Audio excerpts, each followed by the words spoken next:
ओम गुरुभ्यो नमः। श्री रामाय नमः। एक श्लोकी रामायण। केवल आप एक इसी श्लोक से पूरे रामायण का व्याख्या कर सकते हैं, पूरे रामायण का पाठ कर सकते हैं। इसी मंत्र में पूरा रामायण समाहित है। कब भगवान राम जी वन में गए हैं, कब मृग को हरण किया है मां सीता का। जो मारिच था मृग का रूप बना करके सीता जी को मनमोहक रूप दे करके उनको आकर्षित किया, और मां सीता मृग को देख करके कैसे मोहित हो गई और लक्ष्मण जी से बोली, ये मृग हमें चाहिए। जब मृग की तरफ लक्ष्मण जी बढ़े और मृग के पीछे पीछे लक्ष्मण जी जा रहे हैं, इधर रावण दुष्ट जो है साधु के रूप में, साधु के भेष में आकर के अपना रूप बदल करके मां सीता के साथ छल किया। क्योंकि लक्ष्मण जी प्रतिज्ञा दिलाए थे मां सीता जानकी माता को, आप इस लक्ष्मण रेखा को पार नहीं करेंगे। मां जानकी उस लक्ष्मण रेखा को पार भी नहीं कर रही थी, लेकिन जो रावण था उसको अपना कार्य सिद्ध करना था, मां जानकी का हरण करना था, और ऐसे रूप में भी आया था वो, उसका निरादर भी नहीं किया जा सकता। और भगवान राम के जीवन में तो आप लोग देखे होंगे, मर्यादा पुरुषोत्तम राम जी हर जगह मर्यादा को निभाए हैं, हर जगह मर्यादा का पालन किए। उसी तरह से मां जानकी भी मर्यादा पूर्वक पूरा जीवन व्यतीत की है।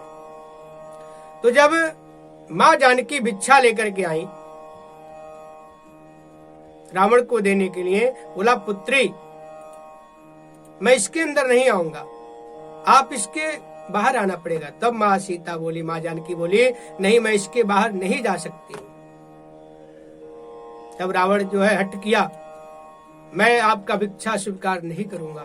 अब मां जानकी सोची, अगर मैं भिक्षा नहीं देता हूं, नहीं देती हूं, तो एक जो है साधु का अपमान होगा और मुझे दोष लगेगा। तो मां जानकी इस दुविधा में फंस गई।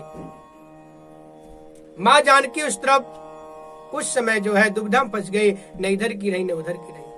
अगर आप भिक्षा नहीं देती हैं तो उनको दोष लगता है, अगर लक्ष्मण रेखा को पार करती हैं तो लक्ष्मण भैया के वचन का अवहेलना होगा। लेकिन संस्कार हमारा जो मर्यादा है, इतना प्रतिबंध है, मतलब उसके मर्यादा के अंदर ही रह करके सारा काम किया जाता है। तो जब मां सीता सोची मैं आज भिक्षा नहीं दूंगी तो मुझे दोष लगेगा और एक जो है साधु रुष्ट होके जाएगा, तो जो है ठीक नहीं होता है। तो मां जानकी भिक्षा देने रेखा से, लक्ष्मण रेखा से बाहर गई, और उस समय जो है दुष्ट रावण मां सीता का हरण किया। फिर जब गए रास्ते में जटायु मिले, जटायु से युद्ध किए, जटायु को मार दिया, वो भी इसमें आप लोग पाएंगे। कब सुग्रीव और भगवान श्री रामचंद्र से मित्रता हुई, कब रावण का दहन हुआ, कब कुंभकर्ण का हनन हुआ, रावण का हनन हुआ, सारा केवल एक श्लोक में आप पाएंगे। तो आइए इस श्लोक का आप लोग प्रत्येक दिन पाठ करें, जिससे कि आपके पूरे रामायण का पाठ केवल एक श्लोक मात्र से हो सके। चलिए हम लोग इस मंत्र का, इस श्लोक का आराधना करते हैं, पाठ करते हैं। ओम रामाय नमः।